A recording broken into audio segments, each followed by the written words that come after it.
നമ്മൾ ലുലു മാളിൽ പോയപ്പോൾ ലുലു ഹൈപ്പർ മാർക്കറ്റ് കയറിയിട്ടുണ്ടായിരുന്നു കേട്ടോ. കുറച്ച് സാധനങ്ങൾ മേടിക്കാനാണ്. കുറച്ച് സാധനം എന്നൊക്കെ പറഞ്ഞാൽ ഒരു പ്രത്യേക തരം സാധനങ്ങൾ. അതിൻ്റെ അകത്ത് കയറിയപ്പോൾ ഞാൻ വിചാരിച്ചു എന്നെ അവിടെ നിന്ന് കാണാതെ പോകുന്ന അത്രയ്ക്ക് തിരക്കായിരുന്നു. അപ്പം ഞങ്ങൾ മേടിക്കാൻ വന്ന ഐറ്റം ഇതാണ് കേട്ടോ. ഇവിടുത്തെ പിക്കിൾ ഞങ്ങളുടെ ഫേവററ്റ് ആണ്. ഞങ്ങൾ മെയിനായിട്ട് ഈ ഹൈപ്പർ മാർക്കറ്റ് കയറുന്ന തന്നെ ഇവിടുത്തെ പലതരം പിക്കിൾസ് മേടിക്കാനാട്ടോ.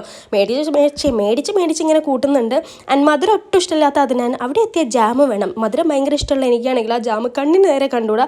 അങ്ങനെ അവൻ ജാമൊക്കെ മേടിക്കുന്നുണ്ട്. അതിനുശേഷം അവൻ്റെ ഫേവറേറ്റ് ആയിട്ടുള്ള സാധനങ്ങളാണ് ഈ ഒരു സാലഡ്, അതേപോലത്തെ പിക്കിളിലിട്ടിട്ടുള്ള ഫ്രൂട്ട്സ്, അങ്ങനത്തെ കാര്യങ്ങളൊക്കെ കേട്ടോ. ആൻഡ് ഞങ്ങൾ അതൊക്കെ ഇങ്ങനെ പിരമിഡ് പോലെ വാങ്ങി കൂട്ടുന്ന തിരക്കിലാണ്. ആൻഡ് അവൻ ബില്ലടിക്കാൻ പോയപ്പോൾ ഞാൻ എൻ്റെ എക്സ്ട്രാ സാധനങ്ങളായി ചെല്ലുന്നുണ്ട്. ആളുകളുടെ മുമ്പിൽ അവൻ ഇൻസൾട്ട് ചെയ്യില്ല എന്നുള്ളൊരു വിശ്വാസം. അങ്ങനെ ബില്ലൊക്കെ അടിച്ച് ആവശ്യമില്ലാത്ത എന്തൊക്കെയോ വൗച്ചേഴ്സൊക്കെ തന്ന് ഞങ്ങൾ എവർ പറഞ്ഞു വെച്ചിട്ടോ. പിന്നെ എത്രയും പെട്ടെന്ന് റൂമിലെത്തണം, എനിക്ക് ഉറക്കം വരുന്നു, എനിക്ക് വിശക്കുന്നു എന്നൊക്കെ പറഞ്ഞ ആൾ അവിടെ IPL കണ്ടപ്പോൾ ഒരു വിശപ്പില്ല, ദാഹമില്ല, ഇങ്ങനെ നിൽക്കന്നെ. അപ്പോൾ ഞാൻ പറഞ്ഞു നമുക്ക് പോകണ്ടേ, നമുക്കെന്താ ഒരു അരമണിക്കൂർ കഴിഞ്ഞ് പോവല്ലെന്ന്. എന്താ